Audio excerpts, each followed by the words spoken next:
For me, in my own business, I asked this question the other day. I'm so curious to get your thoughts on this. For the longest time, when I got into business, I was, a younger guy, 21. I'm like, okay, very coachable. Tell me, what do I got to do? I'm a coachable guy. What do I got to do? I'm a coachable guy. Super coachable. I want to make money. I'm sick of time of being broke. My dad's at the 99 cents. Too many heart attacks. I want to get out of this. So I'm like, hey, Patrick, basic stuff. When you're doing business and you're talking to rich people, I'm Morgan Stanley Dean Witter. Never talk religion. Never talk politics. Never talk sex. Just don't talk about those three things. I said, okay, guess what? Never talk politics. Never talk religion, never talk sex. No problem. We're going to business. So what do you think about the political climate today, Patrick, David? Oh, what do you think? Well, I think this, but what do you think, Patrick? I don't know, quite frankly, I think I'm trying to figure it out for myself right now, but we'll see what's going to happen, whatever way you're deflecting and you kind of go on your phone. Hey, what do you think about God? What is your opinion on Islam or Muslim? Well, for me, you deflect that. Eventually you're sitting there, you're like, the people that I know at that level want to talk about those three topics. Now, sex is maybe off camera and they're kind of having fun with it, but they want to talk about politics and religion. So we, for the longest time, have been silenced, and now the ESG community, all this time they've told us to stay quiet, and they're saying what? They're talking politics, they're talking religion, and they're talking sex. Sex the way through LGBTQ. What's wrong with that? What's wrong with it? It's normal, it's normal, it's normal. No, it's not normal. Well, listen, you guys shouldn't talk about politics and sex and religion. Shouldn't be doing that. And then you see this one, during COVID, one pastor, Australia, a Syrian man. I don't know what his name is, Vinny. What's his name? The Syrian pastor, priest from Australia. And he was fighting all the anti-COVID guidelines, and his stuff is going viral. He's doing this. And you see these messages. Some of the people that stood up, they stood up because they feared God. Okay? And for you, with your life, it's been interesting watching you go through your evolution of your faith. Pre-2022, former atheist, couple of the things you've said in the past, God isn't real because you can't prove it. Okay, kind of like, that was more the Malcolm X argument, right? Bad things happen to good people and good things happen to bad people far too often for God to exist. I'm the center of my universe. That's pre-2020. Then gradually you start talking about Christianity and, in 2020 you made a video announcing that you were wrong about what you had said previously about God, right? Now you start saying people who are atheists are angry, bad energy people, and I don't want to be on that team anymore. And even if God is not real, the world is a better place if people do believe in God. I know God is real because there's so much evil in the world that there has to be an equal and opposite force. The devil can't exist if God does not. And if you look at the world today, it is very obvious that the devil does not exist. And I'll go to the last one here with Muslim. Quotes from you. Christians don't have a religion anymore because they tolerate everything and stand for nothing. And by the way, I actually agree with you, the fact that they're tolerating way too much. Islam is the last religion on the planet. God is something to be feared, respected, and to prove yourself to, which means you got to earn his right. It's hey, I want to earn your right and your respect, right? How did you go, if you don't mind talking about your own evolution? Because us as men, if you knew me at 25 years old, you probably would have liked to party with me. I was a selfish guy. I was a guy you would have thought I was, right? And we go through this phase of where the selfishness kind of comes down a little bit. You still need to be selfish because you need to be driven, but to the point where you're like, listen, man, I got to really do something. And then somehow, some way, God enters. What's been your evolution of your faith, and where are you at today? I think Newton's, his third law, equal and opposite force, what you just said there is absolutely true. There has to be equal and opposite force to all the evil in the world. And the equal and opposite force to all that evil has to be God. And I've talked about this at length even with atheists, and I try and say that regardless of whether you're an atheist or not, you're thinking of God as a man in the sky, but you need to think of God as a concept as a whole. And once you do that, it's impossible to accept that he doesn't exist, right? I said to the atheists, I said, let's say there was two islands. You're shipwrecked, right? And there's two islands. Both of them are full of savages. On one island, you and your friend are shipwrecked. On one island, your friend goes and he crashes and they kill him and they eat him. And you go to another island and they want to kill you and eat you, but they don't because it's against their religion. Did God save your life? Who cares? Who doesn't even know the name of their God? But their God said, don't kill shipwrecked survivors. And now you're alive. So their God saved your life. The concept of God in and of itself saved your life. You owe God just for the concept of it, the idea of it. So even the idea of opposing evil as a whole is a belief in God. So you're either an evil person or you believe in God in some regard. And then once I understood that there had to be an equal and opposite force, I was raised Christian. I live in a Christian nation. Romania is actually, I think, the second or third most Christian country on earth. It's a very Christian country here. It's churches everywhere. They strongly believe. And that's where I began my journey. But I always had a very healthy respect for Islam because I understand that to a degree, to have a religion at all, you have to have an intolerance to a degree. Because without an intolerance, you don't have rules. You don't have laws. You don't have any, like you said, you have to earn God's respect. If you're a religion which is tolerant of everything, then you don't have to earn God's respect. You can be a bad person and do bad things. God loves me, so it's fine. Well, no, it's not, because that's not the point of the religion. So then you extrapolate that out, and I was sitting and thinking, well, what's the primary function of a religion? And the primary function of a religion, I don't believe is the religion exists so I can live forever. I mean, that's a nice thought. But I think on a macro level, the primary objective of a religion is to restore and contain some degree of traditional value within the society. How do you judge, let me change the way I worded that. How do you judge the success of a religion? I don't think you can judge it by the number of people who join it, because there's lots of people who are Catholic who don't act Catholic. They don't act in any way particularly Christian. Anyone can say they're something. You can walk into a strip club and everyone says they're Christian. It doesn't mean anything, right? So how do you judge the success of a religion? Well, I like to think the best way to judge the success of a religion is how successful is it at fighting evil? How successful is it at preserving the morality of a population in X parameter, in X geographical area? So when you look at it from that way, you can't say that Islam isn't the most successful religion on earth. It's the most successful in regards to opposing evil. It's the most successful in regards to opposing its differing viewpoints. It's the most successful in regards to having people act within the limits and the confines of what it finds to be moral and good to God. It's the most adhered to. It's the most feared. It's the most respected in most forms. And then also I'd like to think... I would say it's the most feared. Yeah, it's the most feared. But what is respect without fear? Do we respect men we don't fear?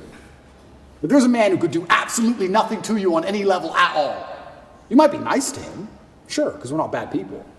But would you really respect him? If you could take his chick in front of his face, set his car on fire, and he wouldn't do a thing, you wouldn't respect him. You might be nice to him because we're not bullies, but you wouldn't respect him. Respect and fear are linked. They're not always the same thing, and you can maybe have fear without respect, but it's very hard to have respect without fear. And also, I heard someone say once that we see the world as we see ourselves.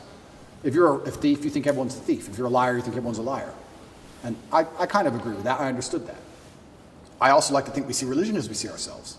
I like to see myself as a person whose respect you have to earn. I like to see myself as a person who has strong, rigid boundaries. I like to see myself as a person who will stand up and say, no, that's wrong. I like to see myself as a person who's not afraid of being shamed by whatever community for saying, I don't agree with that particular ideal. I like seeing myself that way. So if I'm going to see myself that way, then I'm going to naturally align with a religion that operates within that form. So when I say Islam is the last religion on earth, I say it because it seems to be the only one who will stand up and say, no, we don't care. No, that's not what the book says. No. I was raised Christian, and Muslims as a whole, we have no problems with Christians. None at all. I don't want anyone to think I'm anti-Christian and like I dislike Christians. We don't have a problem with Christians. We believe in a lot of the same things. We believe in Jesus. We put more respect on the name of Jesus than most Christians do. I just don't like the idea of people saying they're a Christian and saying, but because I'm a Christian, I can do whatever I want and throw all the rules away and none of it matters. Because once you have that level of tolerance, you no longer have a religion. Islam seems to be the last religion left with parameters. If you don't have parameters, you don't have a religion at all. So the closer I found myself to God, the closer I found myself to Islam. That's just how it ended. And Andrew, speaking of fear, one could argue that Islam these days, certainly in the last 20 years with the war on terror, they've also been the most vilified. Absolutely. Right? So, you know, everything that we've seen happen with extremism and everything that's going on all over the world, how are you grappling with that? You've been a Christian for years now. Islam, everything. And you know what? That's such an interesting question, because when I was younger, especially when I was an atheist, I would sit and think, people are really doing terror attacks and doing all this crazy stuff because, you know, they're upset over a cartoon. That's so stupid. And nobody should kill anybody. Nobody should kill anybody. Charlie Hebdo, everything. Nobody should kill anybody. Nobody should kill anybody. I'll make that very clear. But also part of me is now saying, why would you want to insult the prophet for billions of people? Why would you want to do that? I don't want to make the argument against free speech. I'm not even saying you couldn't be allowed to. This is a sensitive subject. I'm just saying, what kind of person wakes up and thinks, I want to do that? I don't know. I just don't think that's a healthy mindset. Like when I see these Satanists, and they're, especially in America, and they're doing, let's keep it on Christianity, these Satanists, and they're dressing up Jesus as gay and all this stuff, like, that's not done in any kind of good faith. There's no good reason to do that. That's done with genuinely malicious intention. And what kind of people want to do that? And then the answer by extension is, I thought America was a Christian country. So how can you have a Christian country where the prophets of the religion are mocked to the highest possible levels within the confines of the country, and it's promoted? Is that a Christian country? Doesn't seem like a Christian country to me. I don't think the same thing would happen with Islam in Saudi Arabia. I can't imagine that happening. So how can you say we're a Christian country, but everyone's mocking our God on the streets? Ha ha ha. It's on Netflix. Ha ha ha. That's not a Christian country to me. So if you're not a Christian country, then where's the religion? The religion's supposed to enforce certain boundaries. You're supposed to at least show it respect, you know? And it's also kind of interesting because in Christian countries, there's more respect for Islam than there is for Christianity. In a Christian country, name one. They still don't do it with the Islamic Prophet. Why do you think that is? It's too much smoke. It's just not worth the heat. Because people believe. And I'm not advocating for violence on any level. I'm saying that even these degenerates who are trying to destroy people's belief in God, like we've discussed earlier, because they don't want you to have any baseline morality. If you believe in God, there are commandments, yes and no. That baseline morality prevents you being an absolute slave. So they're trying to destroy it. But even those degenerates who are trying to mock and disgrace God, understand there's a point where it just backfires and, ooh, this is smoke. And they don't want the smoke. And shouldn't God be feared? I'm scared of God. It's the only thing I fear. I fear God. They can put me in jail. I know I'm telling the truth. God's on my side. I fear God. So God should be feared. So once again, does anybody fear the Christian God? I haven't seen anybody scared of him in a long time. And it's kind of crazy because it's very interesting. The mass migration and all these things are leftist policies, but then also Islam is the most right-wing religion on earth. It's kind of very interesting. I grew up in England, and I grew up in Luton, which is a town which is mainly Muslims. It's a huge Islamic community. And there was a bunch of English people who were complaining about there's too much immigration, we're losing our culture, and I understood their point absolutely. But these are the same people complaining about all the left-wing LGBT in schools and all these issues. And I was like, the only allies you have against this are the Muslims. They're the only allies you have in any of this. The Christians don't protest against any of this stuff. There's very few Christians who will get up off their ass and complain. In fact, I saw on Twitter yesterday, one of the churches was lit up in rainbow. I have nothing against gay people. I don't care. And that's actually another point I want to make into about this thing. I think most people don't care, and I think that bothers them. Have you ever had an argument with a girl, and she's like stropping around the house, she's huffing and puffing, and you just don't give a shit? So she has to keep upping the ante till you eventually go, what's the problem? Because she tried the low-level stuff, and you didn't care. I kind of feel like this has a remnants of that. I'm gay, cool. I want to get married. Fine. I want to wave my dick in your kid's face. Whoa, whoa, whoa, whoa, whoa. It's like, whoa, whoa, whoa, whoa. I feel like they tried to annoy us, and we're like, we don't give a shit. Do whatever you want. Be a person. We don't care. What a point. And now they're like, okay, well, we have to get to a limit where they have to react. Yeah. We want attention now. We want them to care about What's the right move on that? Well, that's the point. You know, it's difficult because there comes a point where you simply have to address it, and now you have to oppose it. And this is sorry to interrupt you, but this is why they're so careful and so clever with what they do. They package it all together.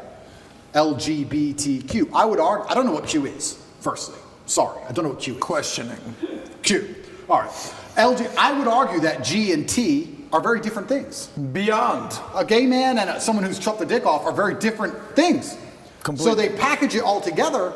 So now, because the spectrum of your enemy is so large, you have people who are fully this way. Mm-hmm. You have people who we accept and are normal in society. We have no problem with gay people. And they put it all together. You're an enemy of all these people. And they complicate the argument and they mix it all together. And now you're a bigot. And really, you just want your kids to be left alone. Really, you just want to leave the children alone. Of course. So all you want to do is leave your kids alone.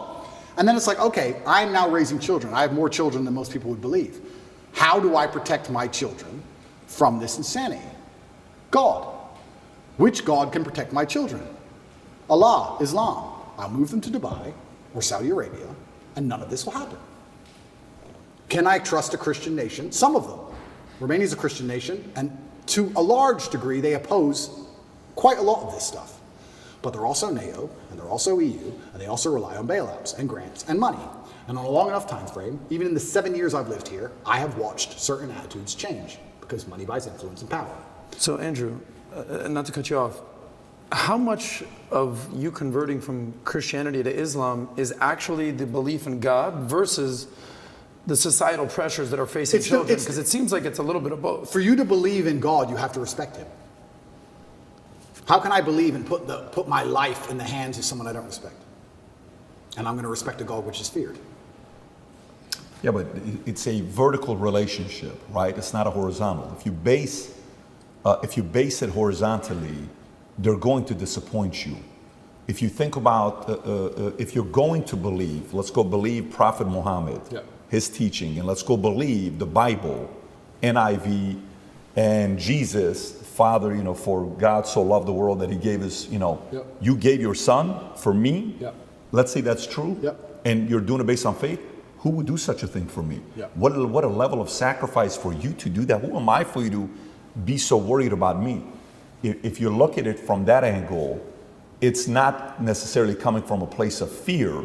It's coming from a place of grace. It's coming from a place of love. It's coming from a place of, absolutely, a different feel. Because I do believe the part that upsets me is the fear aspect, that they're allowing others to mock your God, to mock Jesus, to mock whatever religion it is you're a part of, and you're kind of like, oh, they're just funny, man. No, it's not funny. You just crossed the line. Like JC has that one line where he says, don't tell me why what the guy said about me. Tell me why he was so comfortable saying it to you. 100%. Tell me why he said comfortable to you. So I think that's the part about faith. I understand when you're saying the fear and the respect side. So that's the part where fear is needed. I totally agree. But the part where you were making a point about LGBTQ, you're like, I don't even know what Q stands for, it's questioning. And then you're like, well, gay, okay, cool. Trans, listen, man, spectrum. And he said if we were to say which religion's the far right, it's going to be Muslim. Totally get it. They're on the far right. Christian today is kind of going center left today. Like they're kind of being soft right now. Okay. So if I want to raise my kids, I'm going to take my kids to Dubai, and I'm going to take my kids to Saudi Arabia. Why? Because I'm defending against some of these immoral philosophies that they have. I don't want to go there. I actually understand that argument. Yeah, and I truly, and I want to make one more point, I do believe there is one God, and I believe there's many different paths to God. And I am not a religious scholar, and I'm not an expert on Islam. I'm doing my best, and I'm reading the Quran as often as I can. And it does say that Christians on the day of reckoning will see how close they were to the truth. And we are allies. We are not enemies in any regard, Christians and Muslims. And I do believe that the idea of Christians and Muslims shaking hands and saying, let's put an end to a lot of this garbage would be fantastic. I'm not anti-Christian in any regard. I just found myself, as I became more and more religious, seeking and looking for a faith which not only I could be proud of, but a faith which was guiding in regards to, I don't know what a Christian would answer to certain questions nowadays. What does a Christian answer to? I'm a transsexual and I want to show your kids my genitals. What's a Christian? Well, a Christian's supposed to say no, do they? I know what my Muslim friends would say. I don't know. If you're a Christian, I don't know how you're supposed to act. I don't know what you're supposed to adopt. I don't get it anymore. The true believer says the true no. believer. The true believer. Yeah. But how many are true believers? I don't know. I see all over Twitter, all these churches are losing their minds. It seems very complicated. Islam seems very, very simple. You know what's right, you know what's wrong.